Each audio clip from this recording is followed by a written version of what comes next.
2 Israéliens ont été tués cet après-midi lors d'une infiltration terroriste dans le centre de stockage d'essence et de gaz de Nahal Oz, en bordure de la bande de Gaza. 4 terroristes en provenance de Gaza se sont infiltrés en Israël vers 15h30 cet après-midi.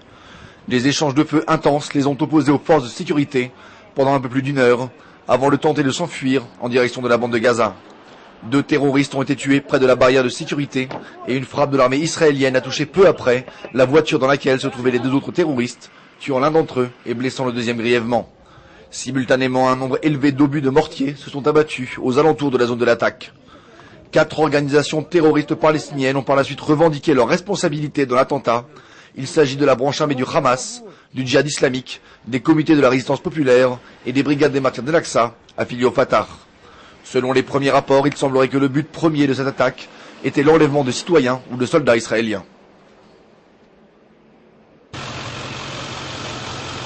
L'opération militaire qui s'est déroulée cette nuit à Kissoufim, dans la bande de Gaza, a pris fin ce mercredi matin avec le retour des soldats israéliens.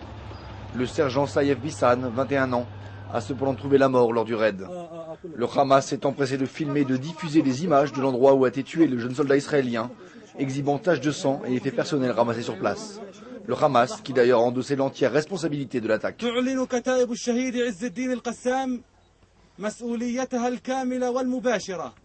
عن هذه العملية البطولية التي فر أمام ضرباتها الصهاينة الجبناء.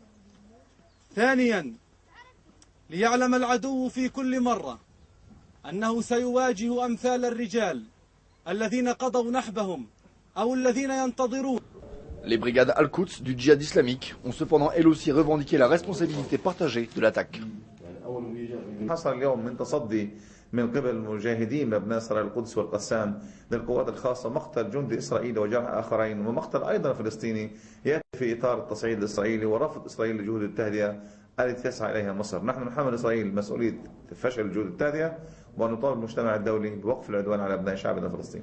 Malgré une période de calme relative ces derniers jours, avec notamment une baisse du nombre de roquettes Qassam tirées contre Israël, toute idée de trêve entre Israël et les groupes terroristes palestiniens, tels que voulus par l'Égypte, semble de plus en plus incertaine. Bienvenue sur InfoLive TV, voici l'actualité du mercredi 9 avril.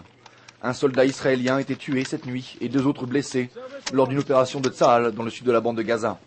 Le sergent Saïef Bissan, 21 ans, d'origine druze, a trouvé la mort lors des combats qui ont opposé son unité, l'unité d'élite Egoz, aux organisations terroristes palestiniennes près de Kissoufim.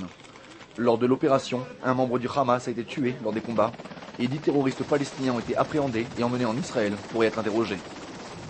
Suite aux commentaires particulièrement déplacés de Richard Falk, le nouvellement nommé rapporteur des Nations Unies sur les droits de l'homme dans les territoires palestiniens, le ministère des Affaires étrangères israélien a décidé de lui refuser l'entrée sur le territoire israélien. Monsieur Falk, connu pour sa rhétorique anti-israélienne, avait récemment comparé les Israéliens au régime nazi. Pour rappel, John Dugard, l'ancien expert des Nations Unies à ce poste, avait quant à lui comparé Israël au régime d'apartheid en Afrique du Sud.